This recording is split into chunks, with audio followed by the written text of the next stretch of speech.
Welcome to this video marking 700 days of the Battle of Pokrovsk. I've visited Pokrovsk 4 times since August 2024, including that month. People began predicting the city's fall when the Russians were less than 20 kilometers away. The city has been Russia's main focus since February 2024 following the capture of Avdiivka. At that time, Pokrovsk was a key logistics center for the Ukrainians, because a significant part of the equipment needed to hold the southern front and Donetsk Oblast passes through there. Their goal is to capture the city between February and August 2024 before the year's end. The Russians are advancing quickly in the Pokrovsk area as Ukrainians slow their retreat to inflict losses until they reach the actual next defensive line prepared after Avdiivka, just 15 kilometers from the city. When I visit the city then, it's pleasant with shops, restaurants and markets. Now that it's within artillery range, civilians wanting to leave are gradually being evacuated. The city will shrink from 60,000 people to just a few hundred survivors today. And to advance those last 15 kilometers and reach the city, the Russians will need 15 months, while concentrating a third of all assaults of the entire front on the single city of Pokrovsk. Logically, that's where a third of Russian losses are concentrated, with daily infiltration attempts or large-scale assaults. And here, for example, you can see one of the biggest failed assaults of the period, which took place in September 2024. Russians will lose 98 armored vehicles in the week starting September 12. We're only discussing proven, documented and geolocated losses. I'll include links so you can verify the information. The Ukrainians? On their side, they have implemented an attrition tactic thanks to a mobile defense. That means that in line 1, which is located 3 kilometers from the line of contact, they have shelters from which they launch, among other things, first-person view kamikaze drones. They also fire mortars. Here you see an assault shelter being built.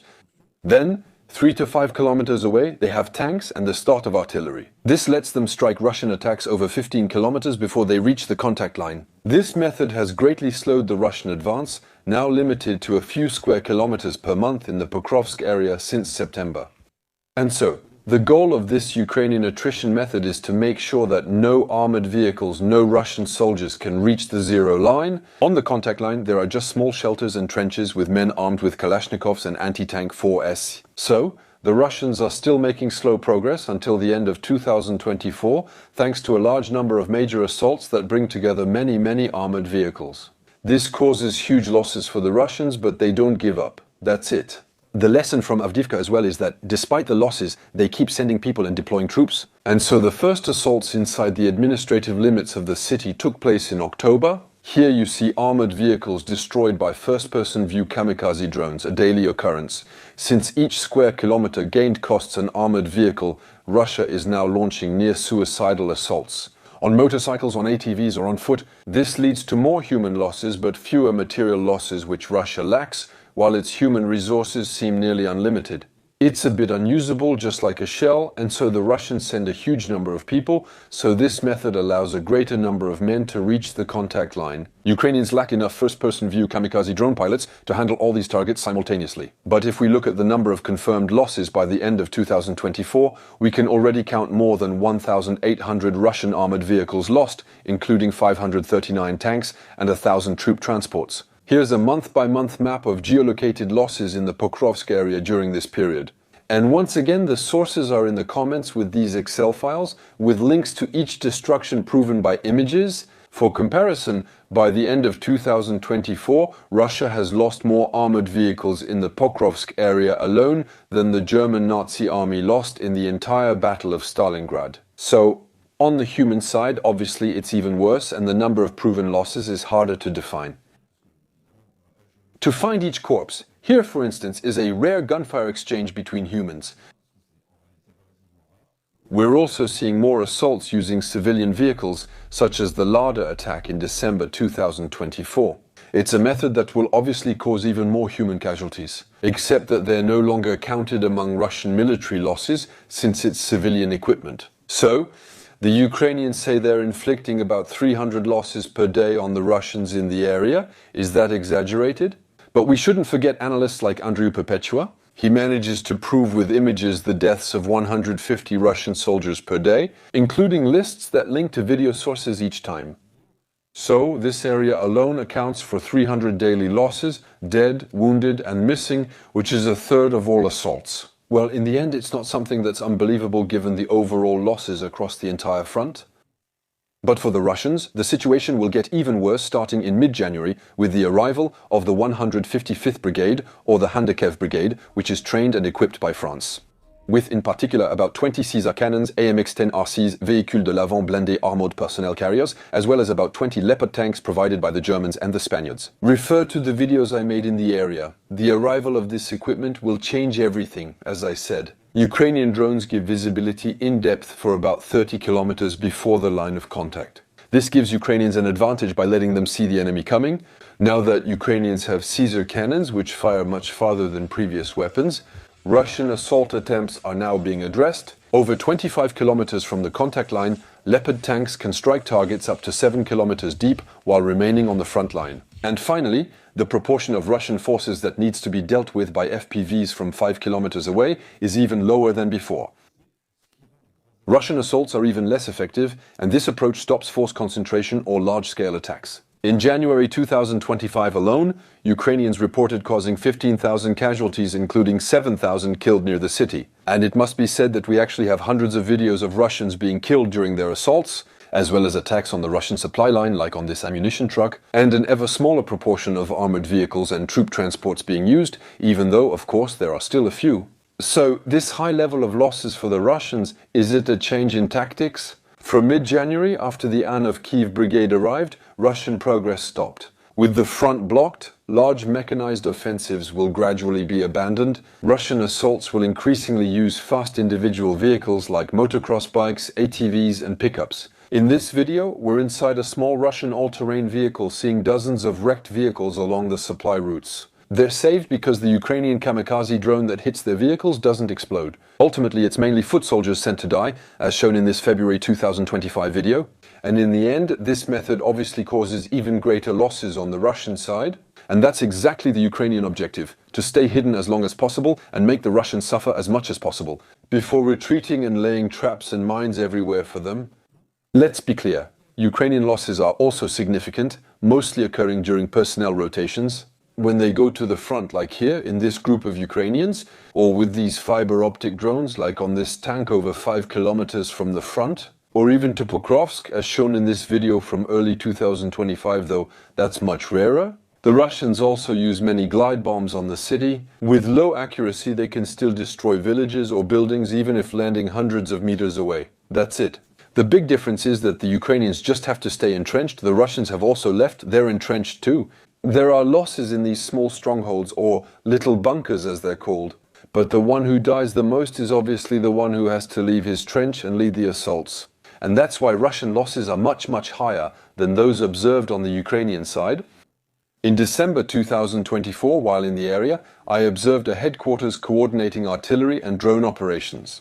And the images you're seeing here, they're exclusive, but basically, the Russians attacked a small Ukrainian position with about a dozen men against just 5 Ukrainians. In the assault, 7 out of the 12 Russians were killed, and when I arrived at headquarters, there were 5 Russians left who were in the former Ukrainian position, knowing that 2 Ukrainians had been killed and the others had moved to a rear position. The Ukrainians set a trap, using their knowledge of the trenches to send Mavic drones for bombing, until all the Russians were in a place where they thought they were sheltered. Afterward, the Ukrainians shelled the place with an AMX-10, and the few survivors then went to hide in a pipe that ran under the road, and the Ukrainians then sent a first-person view drone into that pipe. So, the conquest of a trench, having advanced 150 meters by Russia, resulted in this. Everyone died, and the trench was free again.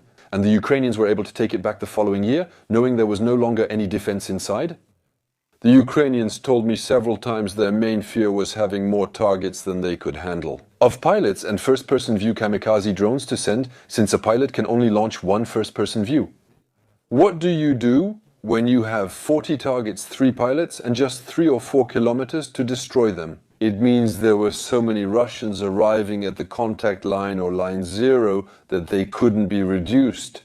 In February, March and April, it's very effective, as the Ukrainians are confident, stopping all assaults and even retaking some small positions. South of Pokrovsk, several videos show prisoners being taken. Unfortunately, not all brigades are as well equipped as the Kiev brigade. The Russians continue their gradual advance east of the city, eventually reaching the main highway. And at the same time, the Russian method is evolving again to focus on multiplying groups, even more numerous, but with only 2 to 3 men each. Their goal is now to infiltrate and reach Line 1, where kamikaze drones are launched, instead of reaching Line 0, the front line. The goal is to destroy these places from where the FPVs are launched, and once there are no more FPVs, obviously, the Russians are able to advance. In 95% of cases, these small groups are killed before succeeding, resulting in multiplying fields of corpses. So, I'm also telling you that the Russians have abandoned mechanized assaults. It's more of a slowdown compared to what we saw in 2024. Since Ukrainians can prove losing 10 armored vehicles weekly in this area, from January until summer 2025, it definitely hasn't stopped. It's just that when they were losing only 10 armored vehicles a week before, we didn't see that as much. But obviously it's monstrous, it's catastrophic, and those numbers are still absolutely huge, so this expensive advance lets the Russians reach several villages and the city outskirts in July and August 2025. With this ongoing worrying advance north of Pokrovsk, as well as this real breakthrough, with a surprise advance of more than 10 kilometers in a single day, and this breakthrough, it will eventually be crushed. Because Russia can't get the armored vehicles through to exploit it,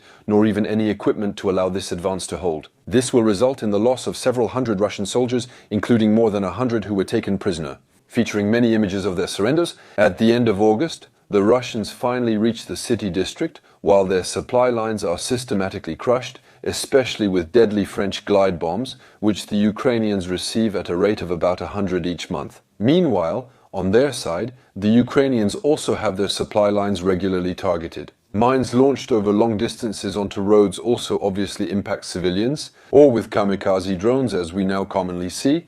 But the Russian advance at that point starts house by house, but the Ukrainians have set a lot of traps. They have prepared ambushes and they have underground tunnels that allow them to move while staying out of reach of Russian drones. Overall, Ukrainians struggle to hold ground without risking lives as only house ruins remain. They are retreating to inflict maximum losses and buy time, and at that point we see real urban combat with exchanges of gunfire or even the deployment of ground robots by Ukraine. Most losses on both sides are mainly caused by FPVs and glide bombs, and to a lesser extent artillery when fixed positions are clearly identified. This difference in methods clearly explains the casualty gap between the two sides. Since it's the Russians who have to advance once again, they're the ones who engage and put themselves in danger and therefore suffer the most losses. In September 2025, the Russian advance requires 20 Russian deaths for every meter of ground gained. So can you imagine? It's insane in terms of confirmed losses, but these losses are backed up by leaks from Russia, which I've already told you about. In the last situation update, there were 280,000 confirmed Russian losses in the first 9 months, according to a Russian document. We reached 2,200 geolocated military equipment losses in September. This map only displays destroyed armored vehicles in the Pokrovsk area, excluding artillery and civilian vehicles.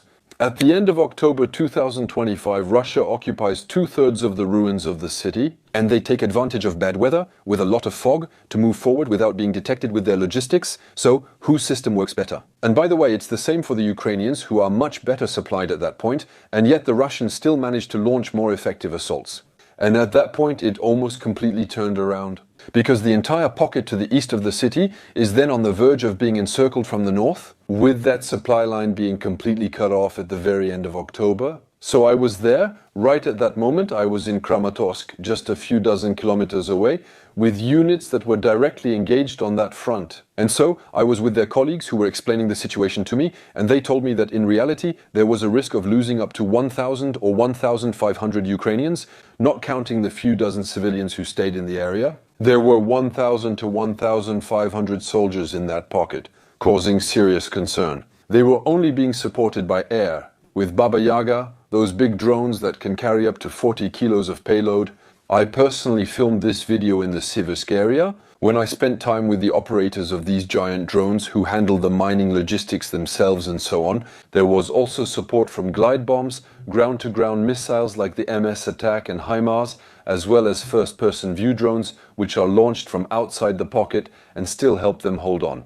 There was real fear these men would be surrounded, killed, or captured. And on the first day of November, you have this commando operation, which was very well documented, in which the Ukrainians launched an elite force in an airborne operation that was precisely aimed at re-establishing this line of communication. So, contrary to what has been said, it wasn't an operation behind enemy lines, it was a surprise operation at a specific spot, in a bottleneck, to re-establish the connection between the back of the pocket and to supply these men and get them out.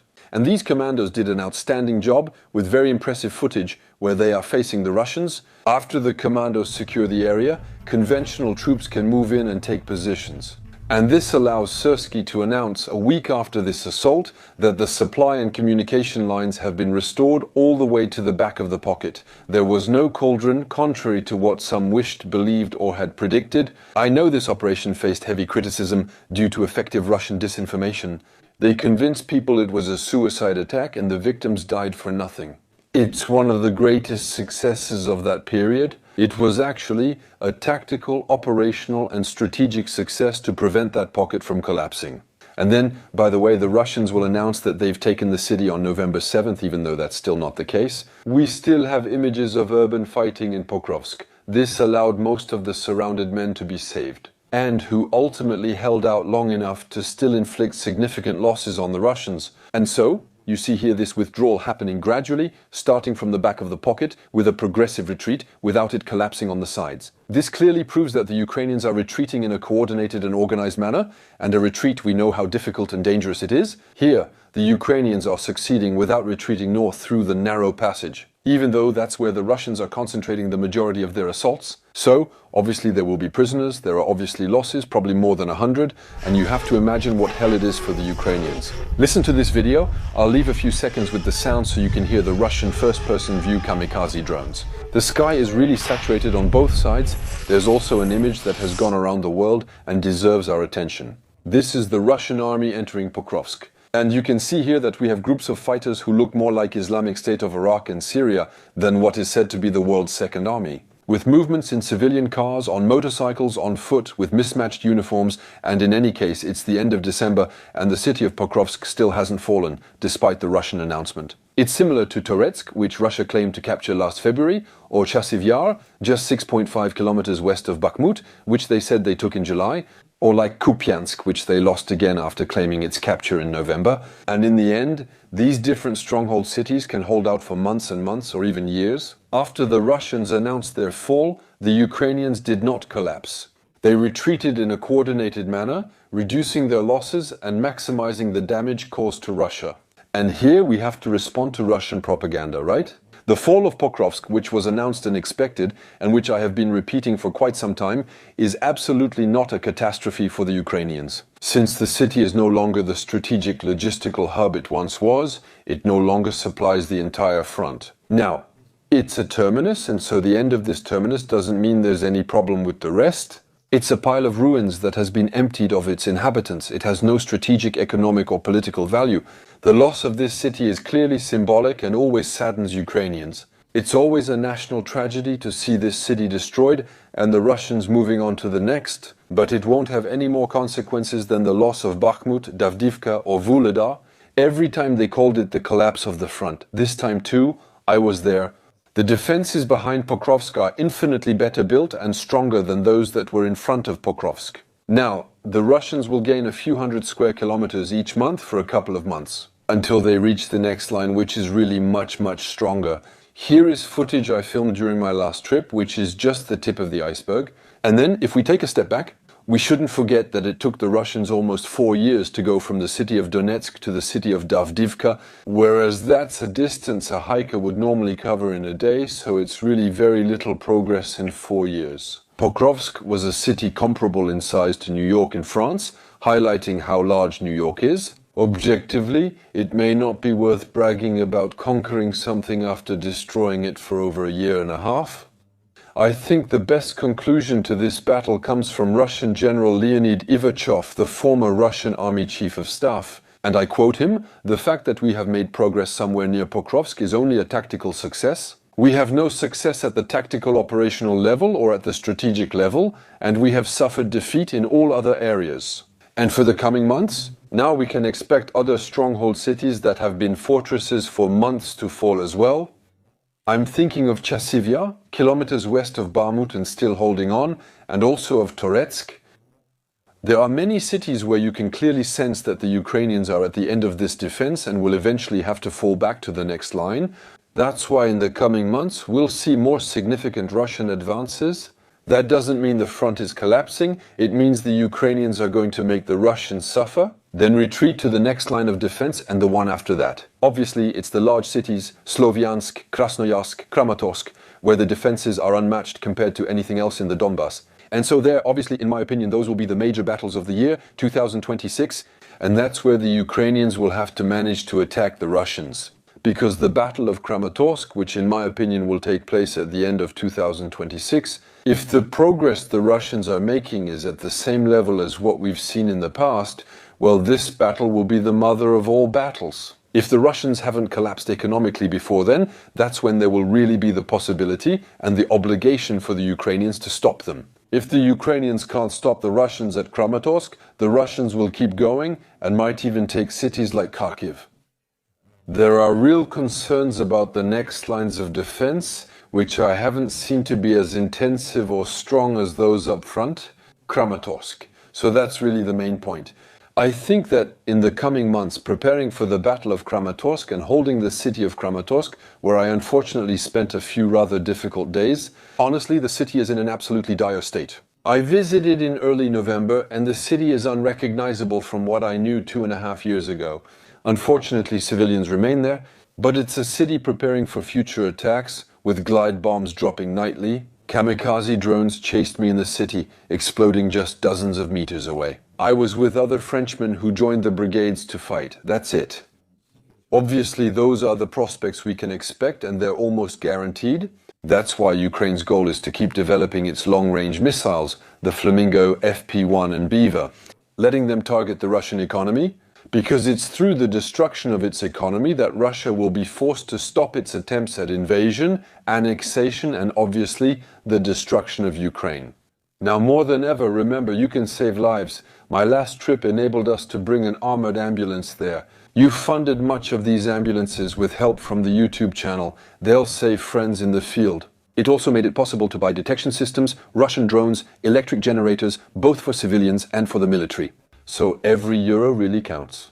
You really helped them on the ground. There are hundreds of thousands of you watching these videos. If each of you gave just 5 euros, there we make a real impact and actually save people. It's not just talk.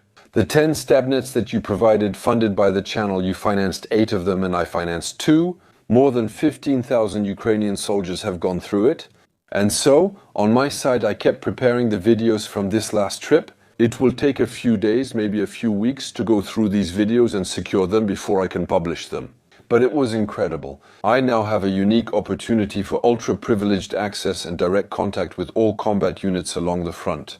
Since I've now made 16 trips seeing all the other fronts and all the units, I always have someone I know directly who is fighting on one of these areas of the French or Ukrainian front, and that gives me the information I can share with you today. And once again, I thank you for your numbers, for your solidarity. Don't forget to donate. It helps save our friends. See you soon.